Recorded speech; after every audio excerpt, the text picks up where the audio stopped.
to have you with us. The Darwin Triple Crown is in the books. Cam Waters is back in town. Grove Racing lead the team's championship. Chevy's had a win as well. There's a lot to talk about. James Moffat, welcome to you. Thank you, Noons. Thanks. Nice to be back. So, looking forward to discussing everything that happened up in Darwin. The big news from Darwin was not Anton. It was not Cam. It was not Grove Racing. It was not Red Bull. It was not any of those supercar teams. It was you. In the headlines with a round win, albeit, does it still have an asterisk next to its name for the Trans Am weekend? I believe it's so. I wouldn't go as far as You're the as round far to winner say for the that, moment. Noons. But, we are the round winner. So, currently back-to-back round wins up in Darwin. So, it was a good, solid weekend for us. Particularly Friday, pole position and a race win. Nice, and got our sort of championship back on track. Bit of drama in that last race, fair to say. So for those who didn't see it or might not know, just to give you the quick snapshot. So the results provisional for the weekend, Blake Tracy was given a mechanical black flag. He had a loose exhaust. It flew off.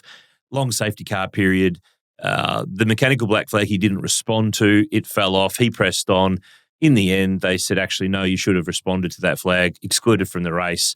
Therefore, points go to you. Therefore, round win goes to you. Therefore, they've appealed. Therefore, we don't quite know where we're at. Exactly. So, therefore, just a big, giant shit show, pretty much.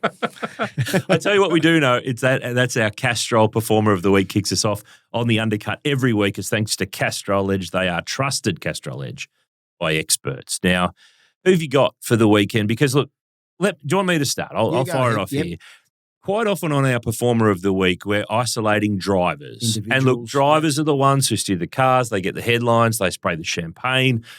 Absolutely, they are at the forefront. But I wanted to give my Performer of the Week to a guy you don't hear much about. You know his name. He's been around a very long time. He's the head of performance at Grove Racing. He's a long-time member of the Supercars paddock, Alistair McVeigh. So I think that so much of the credit, rightly so, goes to the drivers, to Matt Payne, to Kai Allen.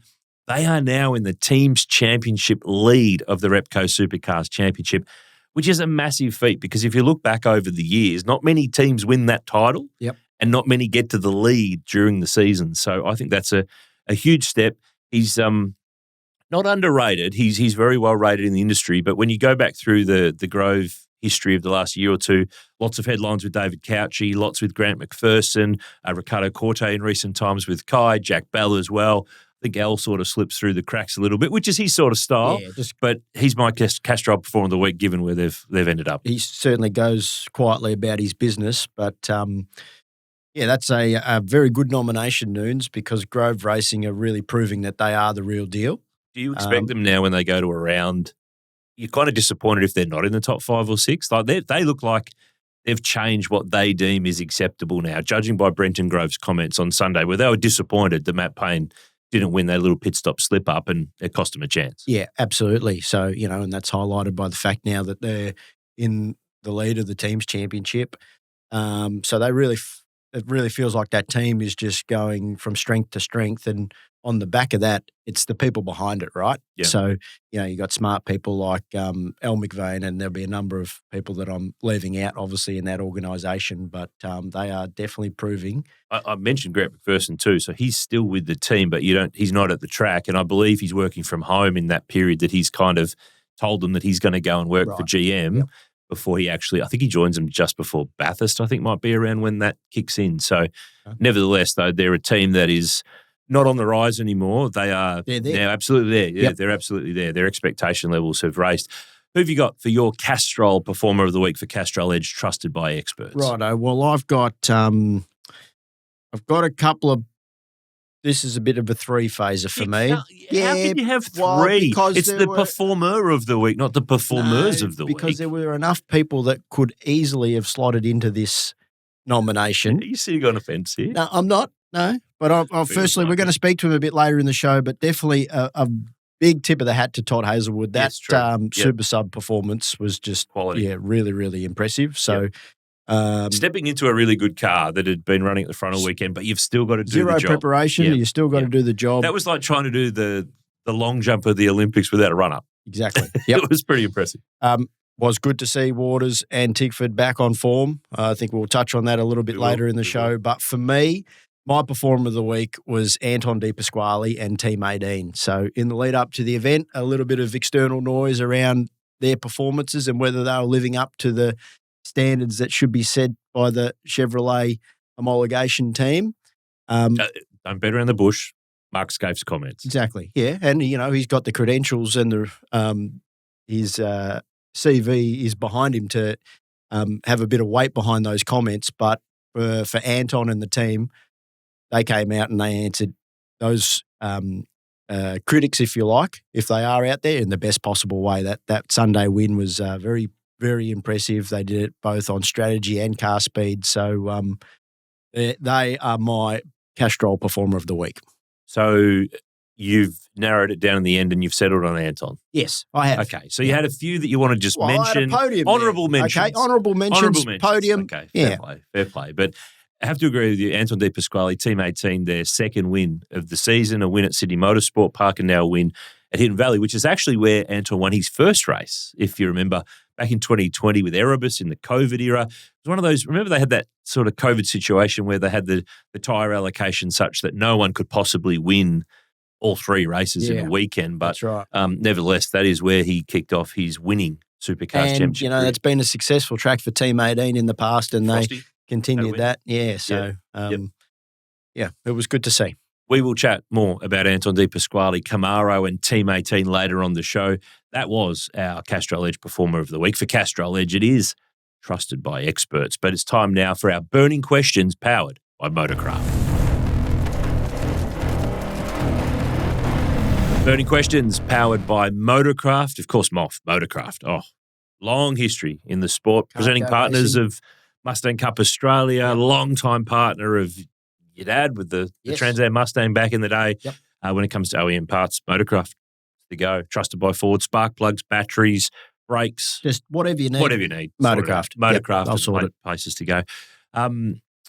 Question one. Okay. Yep.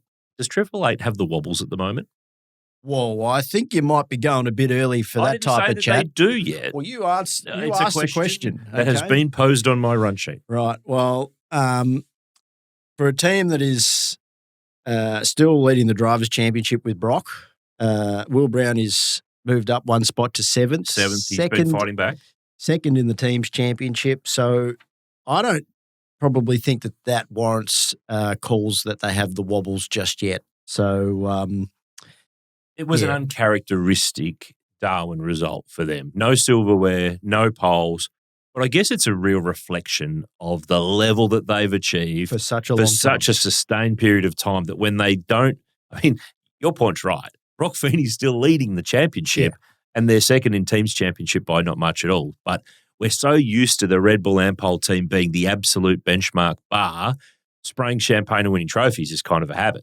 Yeah, it's sort of funny because we've probably got to a point, where within the sport, we're disappointed when they are winning races and dominating.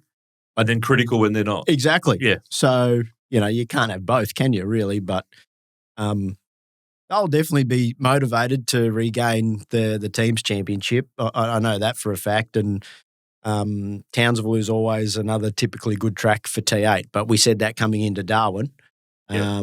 So I think what is really unfolding this year is, when people get it right, anybody's capable of winning races with this Gen 3 platform. It's the nature of the era of the platform, isn't it? That it's not the technical advantage previously held by a team like Triple H, just not there anymore. I think they're permitted a tough round. I mean, and by all measurements, if we deem that a tough round, they are absolutely permitted one of those along the way. No one has 14 perfect weekends in the year anyway. But if they have 2 or 3 of these, I'm still not worried.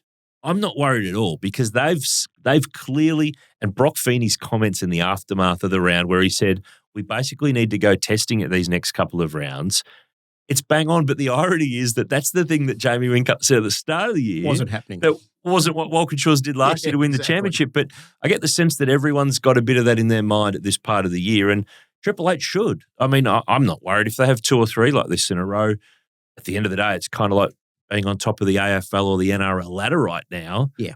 Who remembers who's leading after round 13 of AFL? They only remember who wins the cup.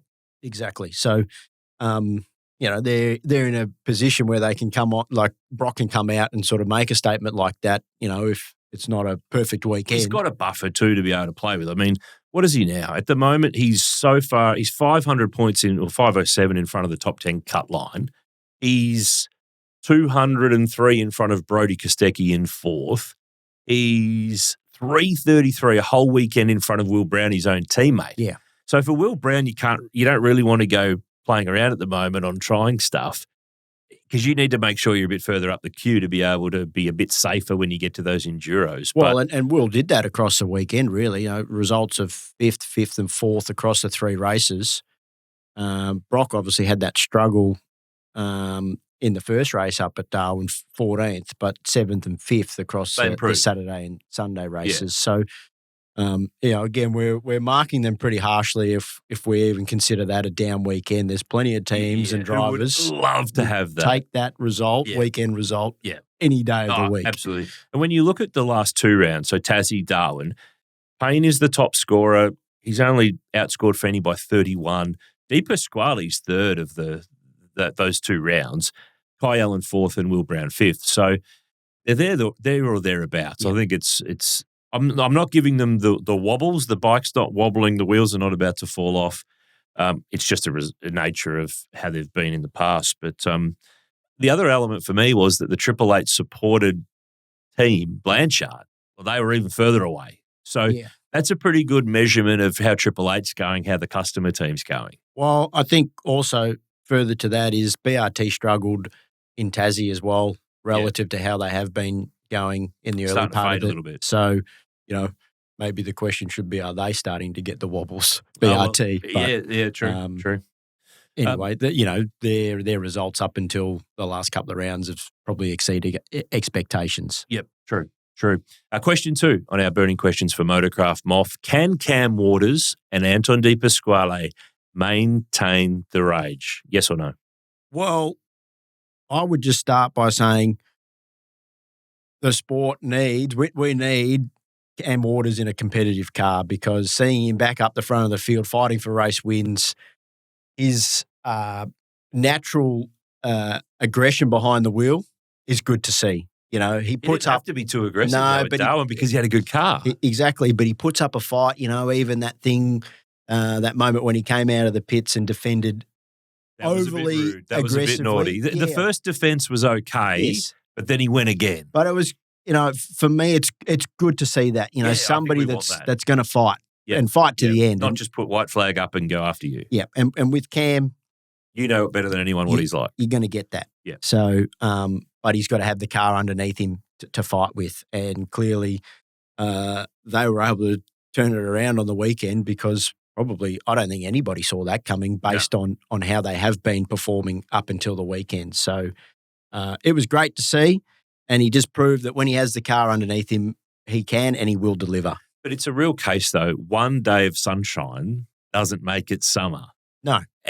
We got seduced last year by Tickford and Cam at Round 1 Sydney, where they just went bang, bang, bang, poles, wins, lead of the championship. People were genuinely saying, is this Tickford's year? Are they finally going to stitch together another championship? 2015 with Mark Winterbottom was a long time ago, the one championship that they've won.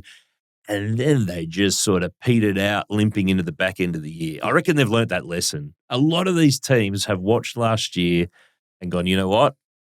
Let's pick our moment. Let's pick our time. Let's get ourselves in position for that run home, because that's when it matters. But well, it's funny you say that, Nudes, because I bumped into Sam Potter, Cam's engineer at the airport security, leaving for Darwin on Wednesday afternoon. No, sorry, leaving to go to Darwin, and we were just having a quick chat, and he sort of emphasised to me that how competitive it is at the moment and how hard it is, and was sort of bemoaning the fact that it had been 18 months since they last won a race.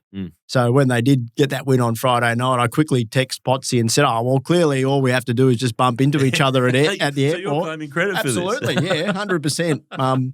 But to roll on to Anton, well, I think he is maintaining the rage, and I've got some stats to back that up. You sort of quickly touched on it before, but in the last 6 races, average finishing position of 5th, that's versus Brock at 5.5. Yeah. So, and he is the only Chev out there. Hope. He's their only hope. He's the only one that even looks close to winning a race, and has obviously won 2 now. So, they they look like they are building into something, but it takes time to build into a championship caliber team. We saw this in the back end of last year, didn't we? I mean, he nearly made it out of the finals to progress from the Gold Coast, that run in with James Courtney, but he clearly had to make a move and had a crack. Sandown, he's up the front, and then this year they've won. So they've stepped up Team 18. They have definitely delivered on what they need to be doing as a homologation team to be the real deal for Chevy. But outside of that DeWalt Chevy, well, actually, it's the Cub Cadet Chevy for the next round in Townsville and Bathurst later in the year too. There's no Chevy that looks like it's going to win a race anytime soon. It's pretty much all on ADP. But you said before, I think you think about Townsville moving forward. Both Cam and Anton have got great records there in the past. And I mean, the numbers, Cam has been top 4 in 4 of the last 5 races in Townsville, and that includes 2 wins and 3 podiums. And he's qualified top 3 there for 8 of the last 10 races. So you'd have to expect that, well, that's a track that they'd pencil in and go, okay, here's a chance to score back some more points on Red Bull. And Anton was 3rd, 6th and 6th in the races last year there. So there you go. That's where you go. They can and should maintain the rage into Townsville to keep this rolling. But it's such a tight championship now. I mean, it's so hard. It's so hard. Yeah, totally agree. So, and like I said, before the weekend, I don't think anybody would have seen the results from Cam and Tickford coming. You would have expected Anton more than Cam. Exactly. So, that just goes to show, and we've spoken about this before, that, it'll just be something small that the teams will find in their setup that turns it around for them. So, and it's not to say that somebody else might not do it. The Toyotas had a relatively quiet weekend up in Darwin, so, they could just as easily turn up to Townsville and turn it on. So, there's still a lot to play for. For me, Anton is really well placed. It looks like they are building some good momentum and consistency. And come the Enduros, when he teams up with Lee Holdsworth, that is a combination, serious combination. So I'm looking forward to how that side of things progresses up to the Enduro Cup. We've got 3 rounds of the Repco Spring Cup to go before we get to the Ryco Enduro Cup. Anton has Lee Holdsworth. The other car, Dave Reynolds, has James Courtney stepping in. So the combos there are pretty strong. Is night racing, James, the shot in the arm that the Darwin round needs? That was announced in the lead up to the weekend that next year onwards there'll be a night race, Friday night by the sounds, twilight Saturday, daytime activity at the track on Sunday. I think this is the shot in the arm that this round needs, because it's been not floundering, that's a very harsh word. The crowds have been clearly down no matter what the numbers are in recent years compared to perhaps the glory days. I think this is great. This is what this round needs. Yeah, I was certainly interested to read that apparently the crowd figures of the weekend just gone were complimentary. It didn't really feel like that the fan didn't feel like there was as many people as might have been reported. So I think, hopefully this is definitely a positive. The key is obviously getting the timing right of the race for it to go back into the East Coast. Is half an hour time difference, East Coast to Darwin time. I think you just make it clearly a night race under lights, same as football. I think that'll work well. But the other thing too, no free-to-air television this year for the Darwin round. That probably didn't help things. Yeah. And the cost of travel. There used to be so many fans that penciled in Darwin in June, dry season. That's when we're going to make a trip to go and watch the V8s up north. Good weather, week away, go and do some other tourist stuff. But the cost to go to Darwin, flight-wise, then you add accommodation and hire cars and all the costs of travel, it's way more expensive now to do than it perhaps once was. So those whole people that would be attracted to come and visit the NT, that's a bit of a harder sell. Yeah, so I think definitely the free-to-air coverage is crucial in all that. So whether Darwin becomes another free-to-air round next year. Well, the TV deal's locked in now of how many free-to-air rounds 7 can have. And there you go. They're not going to give up Gold Coast and Adelaide and some of the others. I'm entirely sure that the viewership will increase based on it being a night race if it's not on free-to-air. It depends what it's up against in terms of footy you and certainly other stuff. Have to be clear of the footy codes, AFL and NRL. Depends where they're playing and who's playing and where they're playing. But it might draw more of a local crowd Yeah, The I think so. locals might be a bit more interested in it, something different. 30 years in a row, basically, 30 events, 1998 onwards, hasn't had a year missed. Yeah. Even in COVID, there was a couple of rounds up there. So if you've sort of seen it, you've seen it before. So let's give them something new, even the local fans who've not seen a night race, and it might just attract a different demographic and some people who've not been before. So and we know, I'm on board with it. And we know one thing for sure, the cars look spectacular under lights. Would the racing be better there if it's cooler? Potentially. Yeah, potentially. Okay. Obviously, the driver comfort stuff, which we'll come on to. The driver comfort levels. Will be a bit more enjoyable, but yeah. I think cool so. Conditions can't hurt. Exactly. Next question on the burning questions, Moff. It's a little bit connected. Racing on Friday, which we had in Darwin. We're going to have it in Townsville as well. Are you a yay or a nay? Because when I ask people about this, it's very one way or the other. I'm not really fussed either way. I just really think similar to the night race concept, it's just the timing of the race is crucial, clearly. So, is it a case of you've got to know what you're catering for to do this? Yeah, definitely. So Darwin was 5:32 Eastern Standard Time on a Friday afternoon. Yep. That's a bad time. That is not a good time. Yeah. The crowd reflected it at the track.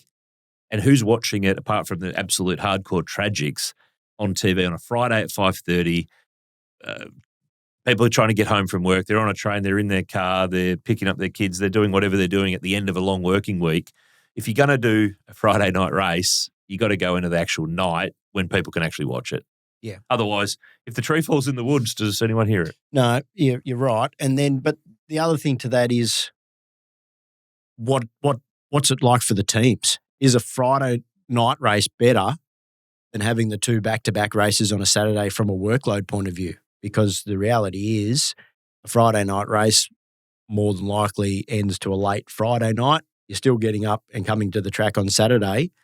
So I haven't really spoken to any of the teams about that, but it would be interesting to canvass that to see. Well, probably the turnaround if you go twilight Saturday to daytime Sunday. If you're going to have a night event, just make it a night event the whole way through. Yes. Yeah. Because then you're going to burn up the crew members when you do have the inevitable nighttime finish into regular day the next day type situation. You kind of need to just keep it flowing through. What do you think about it?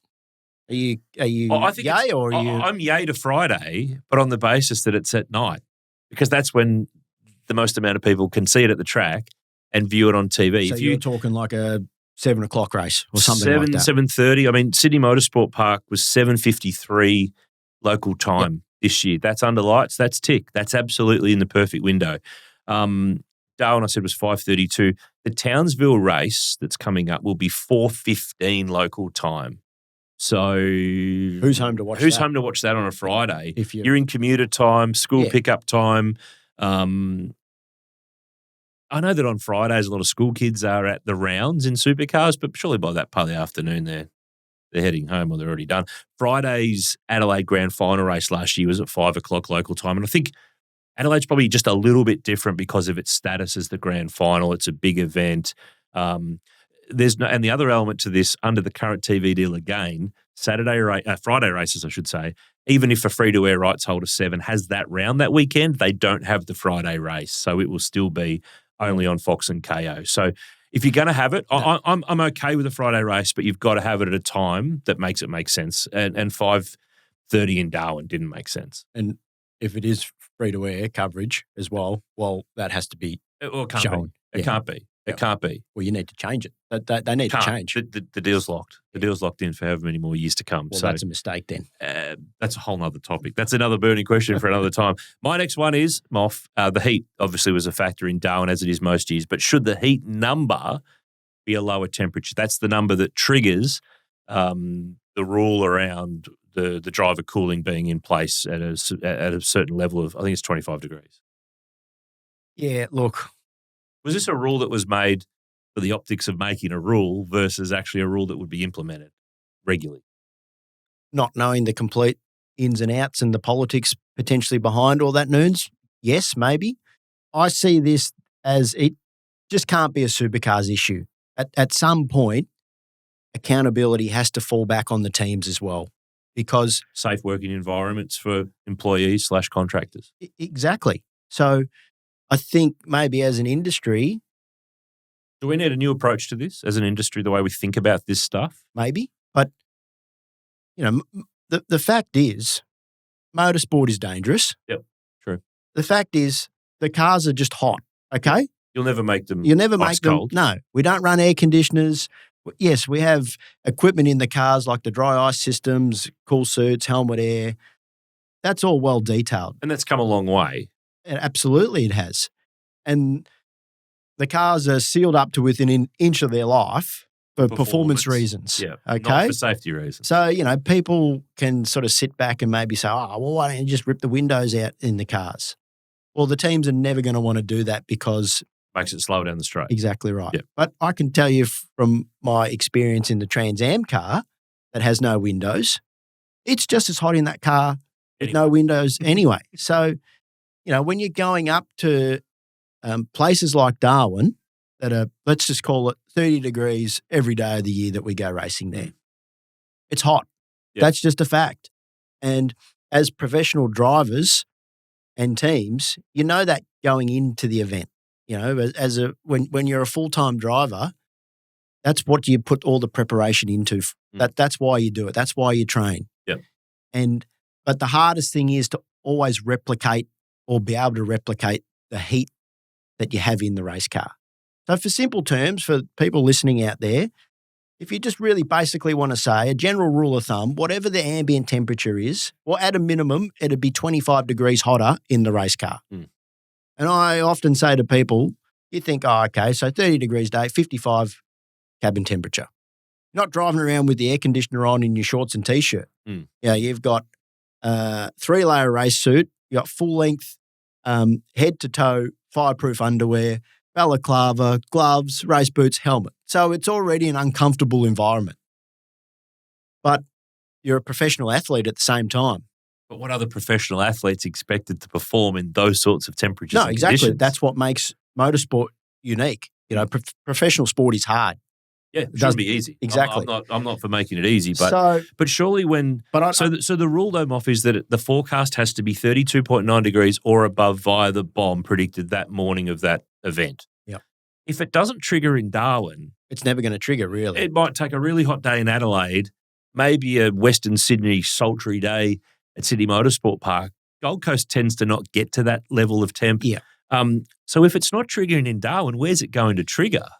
Well, that's a good point, Noons, because... But then again, what's the number? That's also the issue. Yeah, exactly. I remember, there's been some Adelaide events more so when it was in March that, high 30s, almost 40 one year, and then we had a couple of belters at Homebush.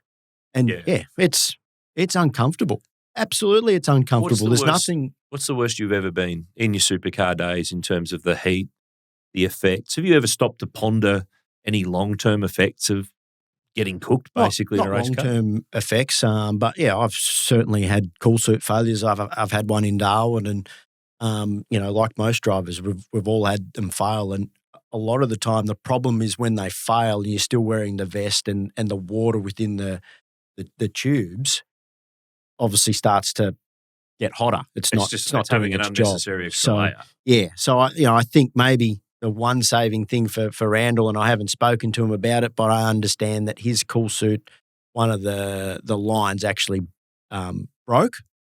So if that is actually the facts, then the water would have drained out. So it wouldn't like it have been he was insulating himself in terms of with hot water. Yeah. But clearly he was really, really affected. So what do we do? Should this number be lowered to? Isn't it funny when you make a rule around things, teams will step in line. If it means that cars are suddenly going to be black flagged off the track and out of races or drivers benched or whatever it might be, I hate to be one to keep on making new rules all the time, but if they lower the number here to try to make this trigger a little bit more often to help out the drivers along the way, teams will have to step in line. They'll have to make sure that these systems don't fail, because at the end of the day, it's a driver health responsibility that might not show in the next week, month or year, But, I mean, have a look at Greg Crick and the situation that happened to him at the 12-hour. And his comments earlier this year after Sydney, he was really worried about what he saw in Will Brown and Dave Reynolds and Brock Feeney and those guys getting out of the car. He knows better than anyone what this sort of stuff can do to you in an extreme level.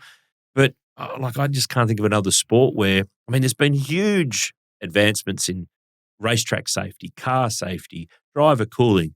But at what point do we make it a little bit more serious and try to move that number down to get this rule to kick in a little bit more often? It kind of just helped the drivers out more than anything. And that's where it's difficult, Noons, because these cooling systems, that they aren't bulletproof.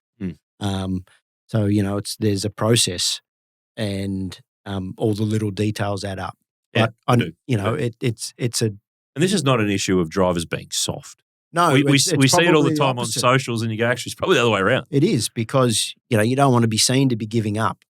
So that's where it's a really, really sort of almost sensitive issue, because, as an athlete, you want to obviously push yourself to the limits, and you don't want to be seen to be giving up. And in no uncertain terms am I saying that Thomas and Brodie have given up for not, if anything, you could I think they look should at it be the other way. applauded for putting their hand up, going up. And Yeah. we've heard that Brodie's back was also an issue on top of him being ill. But And certainly when you're in the heat of the moment, you find ways to get through, and that's a personal choice. Yep. But yeah, I don't really like the narrative that it seems like supercars are the ones getting bashed on this whole issue. I think at some point the teams really need to be accountable and say, no, okay, they're their employees. Well, more often than not, the issue is a team-related issue. Their car, their system. Yeah. So if it's failed, if it's been a mistake, find a way. Yeah. Replacement drivers came into vogue big time with Mark Winterbottom swapping his microphone for the steering wheel of the Castrol Mustang, as you mentioned, Thomas Randall sideline. This is a topic we mentioned last year on the Undercut. Should replacement drivers be nominated per round? I am absolutely yes. Okay. We should have, before the round, we should know if anything does happen in the unlikely scenario, we know who will be driving for which team, when and where. Well, okay, you've come out with a big yes. You're on board. I'm not saying we need to go and spend thousands and thousands of dollars and fly them all around the country and have them stand around all day.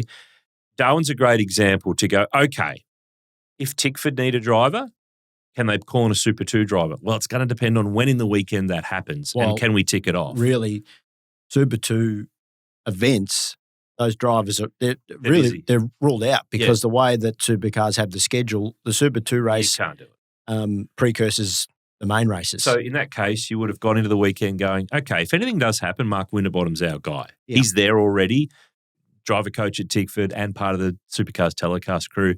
You look at Groves, Will Davison and Tim Slater, both driver coaching in Super 2. They're there. Yep. Brad Jones Racing, okay, they have Super 2 drivers, but Bryce Fullwood's there driving his improved production Commodore Cup car. You name it. Just about anyone, Team 18, James Courtney's on site with the TV broadcast. There just should be a scenario where this needs to be better planned, and it's a published list, and it's nominated before every round, just so as then we know where we're going. It's like the emergencies in the footy codes. You have named emergencies, and look, it's extreme with Darwin and Townsville. Travel's difficult. A race in a metro market's probably a little bit easier, but this whole last-minute dash and rush, it's a bit of theatre, but actually it would give us more content in the lead up to a weekend. I mean, we're wanting content. This is a pretty easy way to get it. The thing for me is it's obviously pretty unique circumstances up in Darwin to have two drivers go down.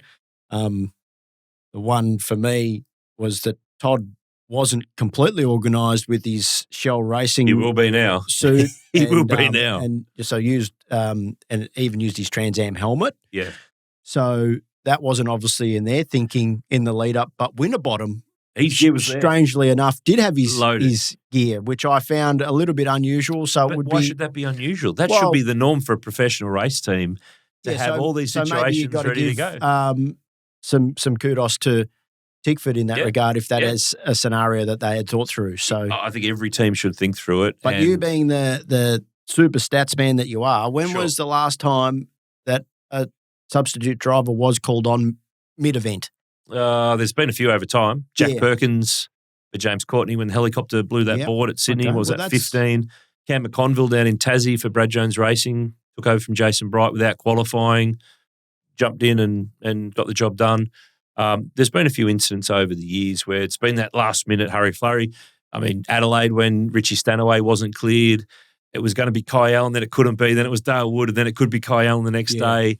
So there's been a bit of that over the journey. Yeah, I forgot about Richie at. I think we could just clean it up. I think it's pretty easy to do. So anyway, but they are off. Plenty of burning questions for Motorcraft here on the Undercut. As always, there's always plenty to talk about. But you might have seen on recent episodes too, we've done some great stuff out of the vault.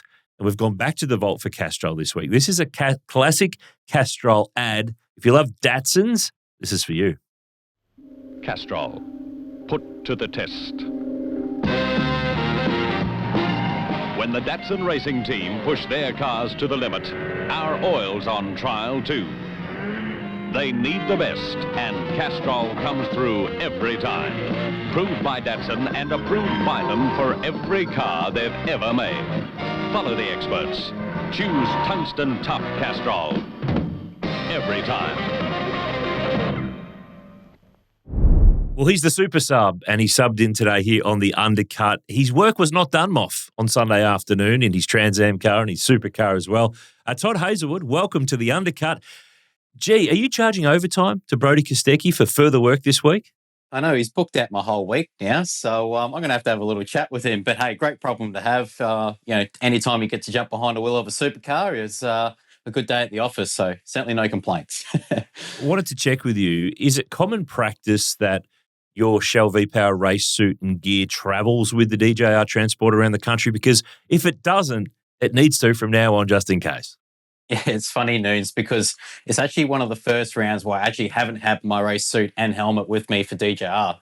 So I think it was quite ironic that I actually left it all at home. Like, nah, I don't need that. I'll save the weight. I was trying to put everything into one race bag. So I skimped a little and turns out I needed it that weekend. So, it's definitely going to be permanently packed in the truck moving forward. But I certainly think it puts emphasis on, especially the way the heat, these hotter events and with drivers moving forward into the future that, maybe there's a bit more attention put into this sort of reserve driver role, if you call it, for a rainy day because you just never know when you're going to need them. Todd, it's Moff here. Firstly, well done. Full tip of the hat to you, mate. That all happened pretty quickly for you after the Trans Am race had finished. I wanted to ask you, though, obviously it was known that Brodie was sick in the lead up to the event. So based on that, did you have any discussions with DJR that you might need to be on standby? Or was it literally just that last-minute call up after the race, the Trans Am race? Yeah, no, thanks, Moff. Appreciate it, mate. It was, I know Brodie pretty well, and we hung out leading up to the event at Darwin and picked up that he was a little bit ill, but, nothing that was going to fluster him too much. And then, when he travelled up to Darwin, coming off the flight, he went downhill pretty quick. So, naturally just jumped in for the track to town to try and give him one less commitment to sort of rest up. And they all sort of thought it would be all okay. But, as we know of the heat in Darwin, it's notorious. And when you are sick, you fatigue even harder. And it was just deteriorating at a rapid pace. But, they were pretty confident even after the Saturday race with Brodie. Once he'd saw Dr. Carl and got his fluids restocked, he sort of was on a road to recovery. So there was never really an inkling of me being required, certainly in the race car. And it's funny because I actually gave Brodie the ultimatum on, after the track to town on Thursday. So look, for a bit of motivation, if I have to drive the supercar, you got to drive the Trans Am for me. So, I think that was like straight away, well, I'll just drive the supercar. So, he waited until the last race and then I had to jump in anyway. But I actually, the first time I was made aware of it when I was actually sitting on the pre-grid with you, Moff, for our final race Sunday morning. Tom Moore, the team manager from Shell V-Power Racing Team, literally come up to my door, up to the window, and he said, hey, after the race, don't go too far because we may need you. It's unlikely, but we may need you for today's race. And that was really the first time I was like, oh, man, really? Like, do I have to be ready for this? I'm certainly not ready at all. So, sure enough, fast forward 30 minutes, come in after the race, and Tom Moore was there in Park for me. So I literally left the Trans Am car, ran up to the supercar paddock and got myself scaled, got myself weighed, had a quick chat with Brodie, and before you know it, I was jumping in the supercar for qualifying. So as far as being aware and preparation, it was almost none. Just backing over what you said before, Todd, and what we've said about it on the show, do you feel we're in a situation now as a sport and as a championship that we probably just need to be a bit more pro about this, and there should be a set nominated reserve driver, emergency driver, call it what you will, nomination list heading into a weekend where a team has told the world that if we have a drama, we're picking this guy or that guy. Such now, and such, yep. I'm not, clearly it would start costing huge money to fly people all around the country, but there are people at tracks who are already there for other purposes who could fill seats. Do you think we're at that point that we should be doing that as a championship? Potentially Noons. Like, I think us as drivers are all pretty hard-skinned, and we never wanted to step away from the race car. I think what we're seeing now is probably the introduction of some new rules. Like we saw at Adelaide 500 last year with the concussion rule. We saw 2 drivers sidelined from that. And now, obviously, if they're going to start to introduce this potential of, the risk assessment of heat and heat stroke and, the chat that's going on with that might have to force teams to start thinking about a reserve driver role. But I don't think it certainly doesn't need to have the same tacky vibe that, say, Formula One reserve driver has, where you're basically standing at the pits like a lost soul all weekend pretending that you're going to be driving the race car. I don't think we should be going down that hard.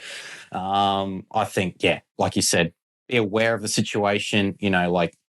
Brody, I knew Brody was ill, but never thought I'd be jumping in the car. But at least, as you said, at least I was there, ready and able to do the job. And I think most sort of co-drivers within most teams now are sort of traveling around with the circus to some degrees, whether it's in support categories or other commitments within the sport. Everyone's pretty proactive. So, maybe we'll watch the space, I guess. But I think it's probably will be more governed if the rules start to change, and that will probably move the goalposts depending what teams have to do. Yeah, well, DJR really probably dodged a bullet in that respect because without Todd being there, if that's not a Trans Am round, that car doesn't run. You're probably unlikely to be there. Else. Yeah, so could you have got a call? You've driven there before, surely. You had nothing else to do. It's been a while, Noons, but the reality is, if Trans Am wasn't there, I wouldn't have been there. So it would have been hard. Trans Am to get that saved Supercars in Darwin, basically. Yes, exactly. Well, they saved DJR at least. So, but Todd, I want to move on from that. Obviously, this year you've started up your own Trans Am team. So, just tell us a little bit about how that came about and what the motivation was. Yeah, thanks, Moff. Yeah, it's been a pretty crazy start to the year. I'm not going to lie. I guess for me, I had 2 really good years of TFH racing.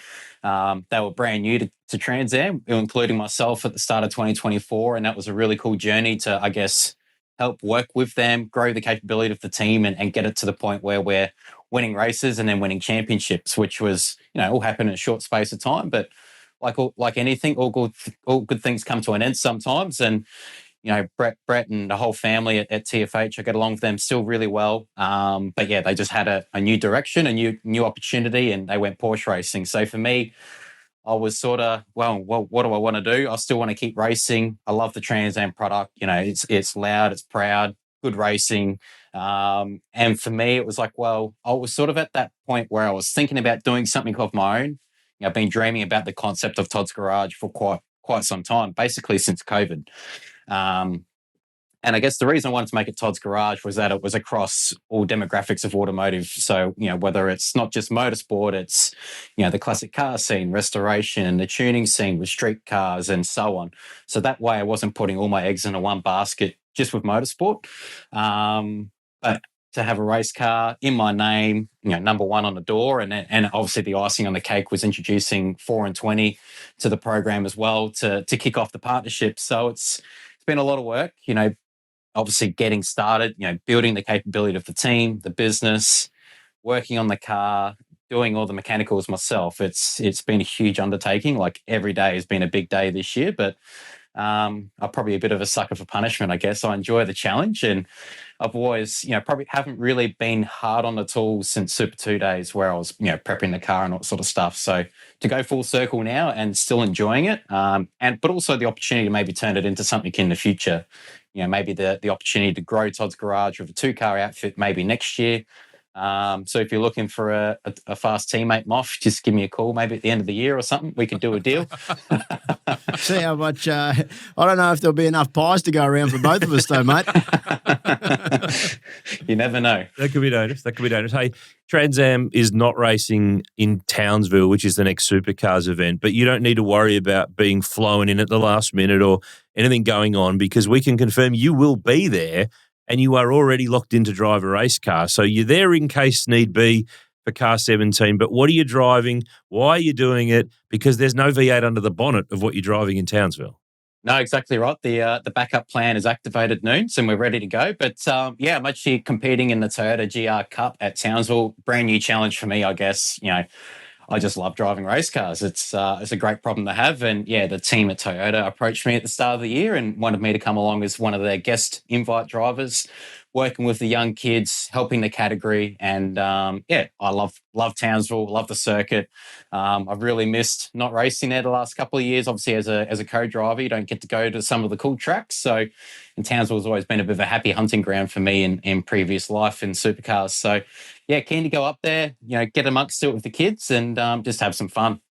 What are you thinking moving forward, Todd? Obviously, the Enduro's fast approaching. Tailem Bend for you and Brody last year was, very, very strong, and Bathurst in the lead up was all looking very, very strong as well. So expectations, I'd imagine nothing but sort of top step this year. Oh, look, you always want to win, right? But I think, the practice and the preparation that's going on behind the scenes has been squeaky clean. We've seen Brody has been at the front of the field every round this year. To be fair, last year, I think the team was still trying to find their feet, trying to work out who's who in the zoo. Obviously, a massive staff turnover at the start of last year. So by the time we got towards the end of last year, I feel like things were slowly starting to click. Whereas this year, it really is the gel is really sticking now, and Brody's on a roll, which is cool. And, I think the cool thing is that Brody and I both like the same things in the car, which is why I think we work quite well together.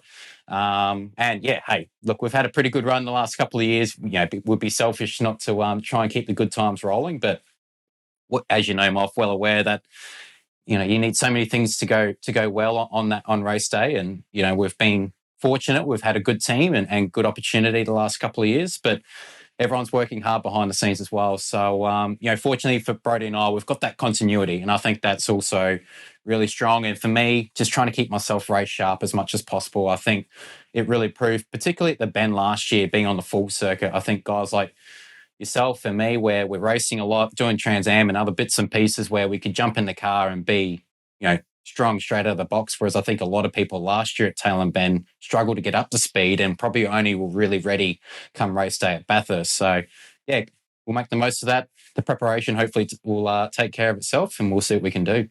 Got a few more Spring Cup rounds before we get to that Ryco Enduro Cup. When are you officially due to get back into car number 17 before the Bend?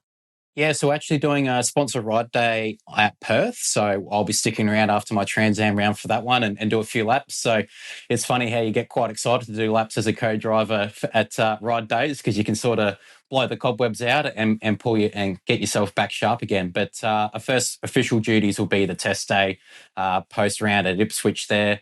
And that's basically our last little preparation before we go straight to Tailem Bend. So with the new testing rules for supercars, it's getting harder and harder for co-drivers to make sure they're sharp for round one of the Enduro. So, looking forward to the challenge. Well, we'll let you go and press that Shell V-Power race suit, get it nice and preened, pack it in the truck down at DJR and get it ready for whenever you might need it next. Todd, great job in Darwin, just on the fringe of the top 10 with virtually 30 minutes notice. Congrats, well done, and we wish you all the best for the rest of the Trans Am season. Thanks, Noonan. Thanks, Moff. Always great to chat. Cheers, guys. There he is, Todd Hazelwood here on the Undercut. He will be in action, Moff, in Townsville on board the Toyota GR Cup, mixing it up with all the young guns. So all their cylinders under the bonnet for him when he rolls around Reed Park. Next up, it's time to go number crunching as the supercars roll into Townsville here on the Undercut.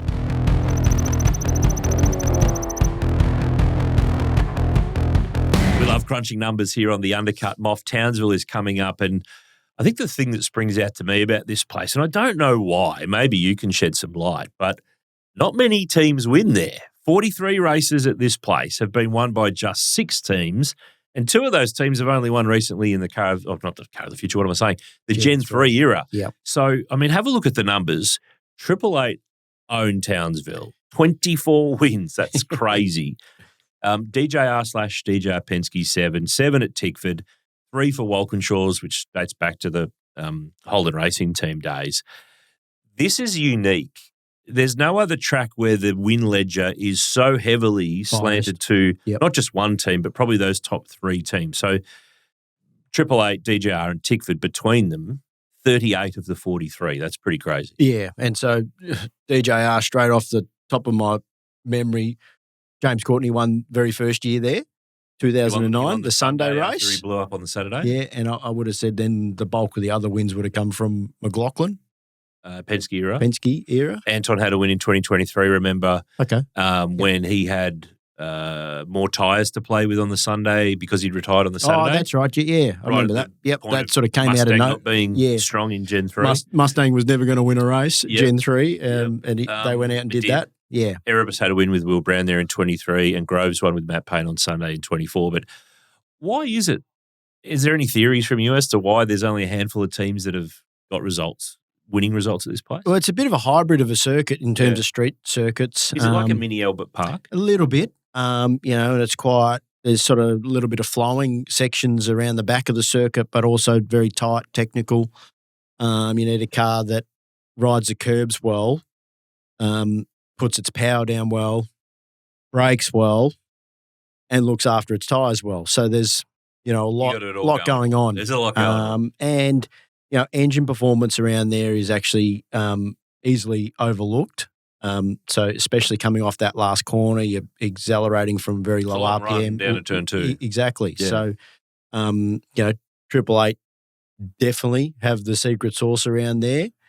But we said that going to Darwin, didn't we? So, the biggest challenge that they're going to face heading to Townsville is clearly going there with the Ford Gen 3 package. But I still feel like they have to start as the benchmark team. It's just who can challenge them the most. But this event last year was the first time we saw Brodie Kostecki get that win for DJR on the Friday race. So that probably 12 months on will be a good indication to see how far they've come. Yep, true. If you're a 888 fan and you're thinking, wow, I'm not feeling so good about Townsville after Darwin, even though they've won there the most, have a look at this one. It's 888 country in Townsville for more reasons than just their wins. Not only have they won so many times, but they've punched out 8 1-2 results up there in Townsville. They've got the last 8 1-2s of any team up there. You've got to go back to 2015 with Mark Winterbottom and Dave Reynolds in the Pro Drive days of what's now Tickford to find a team finishing 1-2. I mean, have a look at looking at my screen here, but SVG and Wingcup pretty much the combo to do it, and then had Brock Frinay on that place, didn't they? They've got the rent, they've got the mortgage, they've got everything. And then they did it last year with Brock Feeney and Will Brown. So that further underlines their sheer performance of not just one car, but two cars around there. But another guy I wanted to focus in on, Moff, is Chaz Mostert, and the reigning champ, and Toyota with engine dramas. And they've had a few engine dramas, Ryan Wood in New Zealand, Chaz in the last round in Darwin. They clearly know what it is. It's something in the top end. There's parts coming. Their big thing is to make sure that they're ready for 5 Toyotas, all the spares, be approved by Supercars in time for Bathurst, because that's the big one on their radar. But I wanted to put Chazzy under the microscope for Townsville too, because have a look at this. Is it Chazzy's time? Not for that hairdo this year, hopefully, but 11 podiums in Townsville, number of wins, zilch. That really surprises me, actually, because I would have said, if you had said to me, without seeing those stats, I would have 100% said, yep, he's definitely had at least one win up there, because he, in my mind, always typically is strong there. And, that is obviously the case with 11 podiums. And that's just across different teams, different eras, different car platforms. He's led races there before. I mean, you can see it on the graphic there, 72 laps that he's led. That's actually not the record for most laps led in Townsville without winning in Townsville, though. I would have thought it was, but we've had Shane Rogers, our AN1 data engineer, go through the numbers. Dave Reynolds has led 107. Lounsey led 96 and never got a win there. And Chazzy at 72. But His record's unbelievable, Chaz. 35 races up there. He's finished all but once. 11 top threes, 28 in the top 10. One pole, but he's got 5 podiums from the last 7 races there. So I reckon judging on that body of work. Do you think he's due? I think he's got to be due. There's got to be something in this for Chazzy across the course of Townsville. He'll be competitive, you would expect, at the very least, because he's done it in Fords, Holdens, Mustangs, Gen 3, Car of the Future, all of it. Yeah. So And makes sense. If you had to say the team always perform well on street circuits, clearly Chaz does himself. So they have history of that team doing good things in Yeah, Townsville. there was a period there with Garth and James Courtney where they could be sort of performing Podiums, nowhere, and then they turn up to Townsville and they're right amongst it. Yeah, so Adelaide and Townsville were the tracks that you would just about lock 'em in, you penciled wouldn't in you? HRT Yeah, that they were going to definitely. be competitive even if they were going no good anywhere else. I wanted to put the microscope too on a guy who James has driven with over the journey, James Golding. A big congratulations to him. He will start his 200th Supercars race. So hang on a sec. Is intending to and scheduled to, because remember that Dave Reynolds was going to be 500 races in New Zealand and it sort of got delayed a little bit. But Golding hits 200 races. You were there when he started. I was. His first race, he was your co-driver. That in one didn't last 2016. too long for us, though. All of about 5 corners. Oh, that was the Volvo at the end of the back straight. that's when he, Slight modification. Yeah, I think he definitely felt the crutch strap, put it that way, in that one. But, yeah, that was unfortunate. But that's where it all started for James Golding. So, to get to 200 races is nothing to be sneezed at. And, I'm sure he's got at least another couple hundred left in him. Yeah, I mean, he's had 2 poles in his career, one this year in Sydney, one in Darwin a few years ago. He's been on the podium twice this year, Bathurst last year, which was talking about him as a Bathurst 1000 winner, couldn't we? Quite easily. So we absolutely easily could be. But just while we talk about James Golding, we saw the great start to Blanchard's team this year. They've sort of slipped a little bit as the year's gone on. But would you say he made the right call to jump to Blanchard's when he was kind of waiting on a premier deal? The driving lineup confirmation was being put off for a while. He couldn't wait around, went and did the deal with Blanchard's to replace James Courtney. I think that probably proves to be a savvy move in the grand scheme of things, regardless of where premier do or don't get to. He's certainly not in a worse position. No. So, sometimes you just have to make a call on your own, personal career, what's best for you. And clearly at that point, James needed to make a decision and the opportunity was there to join the BRT operations. So Triple A link, always handy. Exactly. So, he's making the most of it. He's probably got that sort of team leader role, if you like. Yep. What's your favourite James Golding story? Have you got anything from over the years that springs to mind about him? Oh, look, what don't we know about him? Well, he's obviously probably a lot of people don't know his nickname Bieber, which Gary gave to him. Big run for a long time. It did, yeah. So that's, if you've been around GRM, that's sort of... You got a nickname. Yeah, exactly. So, I don't think he particularly enjoys that nickname. Okay, but so we'll keep calling him that. Because a lot of people call him Jimmy, obviously. Makes sense. But, yeah, I just always think of him as Bieber because, when we did drive together... that was Gary's name. Exactly. Hey, qualifying is always important in supercars, and we sort of broke a streak in Darwin because Kai Allen became the first driver to win a race this year from outside the top 4 on the grid. Have a look at the season so far here of those Boost Mobile Pole Awards and the cash that's gone with them. Common thread. Yeah. 4ths, poles, seconds. No one's actually won from 3rd so far this year, but Kai went until Anton did it in Darwin, I mean. Yep. But Kai's gone and got it done there. So proof that this is a championship where you just have to really keep qualifying well. You don't tend to race your way through here. No, we're not sort of seeing that at all, are we? So there's a clear trend there, Noons. But it kind of feels to me like we're doing Kai Allen a bit of an injustice by not even mentioning him so far on this episode. Yeah. Very, very impressive effort to super job. Chalk up his second race victory. Yep. Clearly, there was a bit of driver management happening there and team strategy at play, but combined, they both made it work. And a win for another new car. Exactly. So all 4 Grove cars that they've ever raced now have won in Supercars, which is kind of a cool thing. Neat stat. Yep. Yeah, not bad. Here's a neat stat too. See you at the finish, Will Brown, But because we've got a bit of a trend. Sorry to cut you off. No, you're not sorry.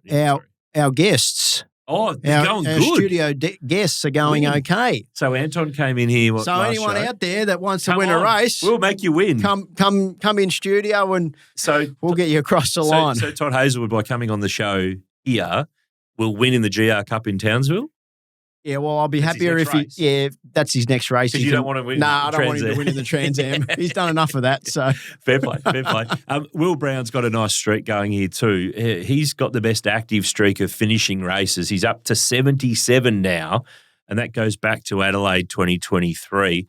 Equal best, 8th best streak in champ history. Long way to go. Whincup holds the record at 135. That's a lot of finishes without. Well, he's basically halfway there then. Over halfway. So just over. Keep going. No pressure, no stress. Streaks are made to be stopped though, but we'll see how that unfolds. But he's going very well at the moment. That's Will Brown, 77 finishes in a row. Coming up next here on the show, it's time, the Workbench.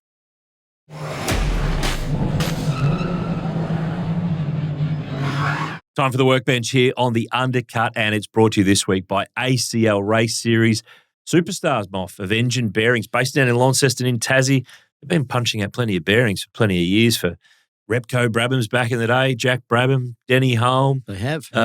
Long history in the sport, and, they're with the Groves now in Supercars, with Larry Perkins for a long time, through to the Kellys, through to the Groves, long-time partners. Their parts in motorsport are, but they've been around for so many years and they continue to deliver in so many aspects. They back Ollie Wickham in GR Cup, Harrison Sellers in Trans Am as well. We're thrilled to welcome ACL to part of the Undercut family. They are presenting, James, our Workbench segment, and you've been pretty good. Your form's been solid in recent weeks. Yeah, solid, very solid. Better than average. It's quiz time. Quiz? Righto. This week, James, your challenge is, this feels like Mastermind, doesn't it, a little bit? Who has got the most championship race wins in the history of Australian Touring Cars and Supercars Championship without winning the championship? I've got the top 8 here on my list. You start giving them to me and I'll cross them off as you go. All right. Well, of current active drivers, straight off the top active, non-active, it's of everybody. Australian Touring Car Championship or Supercars. All the way through. Jeez, righto. That's going to really... It's not as hard as you think. Not as hard as I think. Well, straight off the top of my mind, I'm going to go with Brock Feeney. Number 1, 30 wins. Cam Waters would have to be there. He's number 6 with 18 wins now. Okay. Will Davidson, I've got there. I've got him too. He's 3rd with 22. Yeah, he chalked up some wins over the years without a championship. Jason Bright. Jason Bright's 4th with 20. A few people have forgotten. Okay, you're not just solid. You are playing very, very well. You're off to a good start. Don't fall apart now. Don't fall apart. How could I leave this person out? The great Prince, the King of Pukekohe. Oh, Greg. It's Greg. Greg Murphy. Greg's 2nd on the list at 28. Got close a couple of times to the championship. Yep. Now, this is where I might be starting to fade a little bit. So how many have I got? You've got to find 3. 3 more. You've done 1 through to 4 and 6. Okay. One of these guys used to be a teammate of yours. Well, I would say maybe Stephen Richards. Not on the list I have in front of me. Oh, well, Richo won No, not quite. good amount of races. There. Okay, righto. Nope. Used to be a teammate. Probably paid you as well. Probably paid me. Jeez. Oh, his family did. Oh, of course. I should have. How could I forget? Because he actually won more races than his brother, even though his brother won the championship. Todd Kelly. Yep, 19 wins, 5th on the list. Well done. There you go. 2 to find. Thank you for those payments, Todd. Yep, appreciate that. Yeah, right. 2 to get. 1 more recent and 1 legend who raced against your dad. Oh, a legend that raced against Might have had a similar name. Oh, well, okay. Alan Grice. Correct. You gave that up. Yeah, I know. I was just trying to move things along. Okay. Yeah, 8th with 12. So we're looking for the person who is 7th on the list with 15 wins and no championship victory. I think this is a bit of a long shot, but based on his couple of wins already this year, would Anton be sneaking into that? No. No. Okay. Not on that list yet. Well, sorry. I don't have an answer for you. He will be in the Enduros. Enduros. Yeah. He's from New Zealand. Then again, half the fielders from New Zealand, exactly, pretty much, aren't they? Yeah. He's a former Carrera Cup champion. Oh, Babs. Babs. Okay, yeah. Fabian Coulthard. Yeah, fair enough. 7th with 15. So how many did he split between? Bulk of them would have been with Team Quite a few Penske, with Team Penske. but he would have snagged a few with BJR. Got a few with BJR that Yeah. got him going on the wins list, but the bulk of his were with DJR Team Penske. So, yep, you're right. So to recap, the most championship race wins without winning the championship. And look, there's 2 of these guys who could get themselves off this list. Brock Feeney with 30, Greg Murphy with 28, Will Davison with 22, Jason Bright 20, Todd Kelly 19, thanks for the checks for Moff, 18 for Cam Waters, 15 for Fabian Coulthard, and 12 for Alan Grice. There you go. I think you were better than solid this week. Oh, thank you. I think you've done very well. Oh, you gave me 2 there, so. Well, we had to keep it moving along. Yeah. So, no, I think you've done very well. That's the Workbench for ACL with the best bearings in the business. Thanks to ACL for jumping on board with us here on the Undercut. A big thank you to Todd Hazelwood, to Castrol, to Motorcraft, to ACL. V8 Sleuth Superstore's humming. You can see behind me the new issue of V8 Sleuth magazine. I didn't want to give away one of the answers to our ACL Workbench because I was feeling like he's kind of right behind me, looking over my shoulder. Greg Murphy, The Lap of the Gods, Commodore, the deep dive on Bathurst 2003. That's in the mag. It's out now in all the news agencies, and you can get it through our online superstore as well. V8 Sleuth podcast is back, powered by Parramatta Toyota, a big 2-part chat with Mark Scaife. You can catch that wherever you listen to your pods. He opens up quite a bit too, Moff, on the latter years of HRT and when he knew it was time that he was going to stop driving. It's a really interesting insight. And I've sat down with a guy that you shared your first Bathurst with. Richo. Steve Richards. Good chat. 4 hours at the kitchen table. Jesus. It's a bulk 3-parter. It's out in July on the V8 Sleuth podcast. Get it wherever you get your pods. What's next for you? What have you got on? Trans Am in Perth? Trans Am in Perth, so end of July, start of August. So a little sort of five or so week break, and we'll be back into it. What about your key situation from last time on the show where you locked yourself out of your house? I can Are you confirm I managed to not lock myself out of the house this time. Good. So I was ahead of schedule. I was here early. I wasn't in a rush. So, I'll make sure that doesn't happen again. Well played. We're hoping to get Jack Perkins back very soon on another episode of The Undercut. He is a very busy man. He is hard to track down and hard to nail down for time, but we'll get Jack back in the studio very, very soon. To finish out the show this week, we have got some classic vision. You love Formula 5000 cars? I do. Ooh, you'll Who love doesn't? this then. Let's go back into the vault. The big, bad open wheelers at Big Bad Sandown. Enjoy this action from the vault. We'll catch you next time right here on The Undercut. See you then. Away they go, and a great start with Loud the smoke, pouring off the stars. Frank Maddis heads to the front. Frank Maddis the leader as they race towards Shell Corner. Peter Gethin, then Teddy Follett, then the rest of them flying around the outside as they storm down into the pit straight and up towards Tirana Corner with the Repco Matic A53 of Frank Matic in the lead. Yes, it's still Matic, followed through by Gethin, then McCormick closes the gap. Teddy Follett in 4th position, and 5th, but it's John Walker in 6th place. It's Graham Lawrence who's moved up in front of Max Stewart. That's the first change in the race. But it doesn't seem to be slowing Matic down. Then there comes McCormick and John Walker moving up on the inside of Teddy Follett. Walker goes up into the 4th spot now. A great drive by Johnny Walker. He's flying up there and trying to narrow the gap down to John McCormick. McCormick still.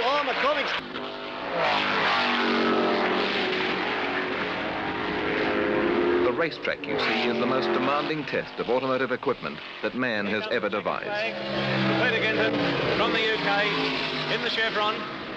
He's done it, and very nicely driven too.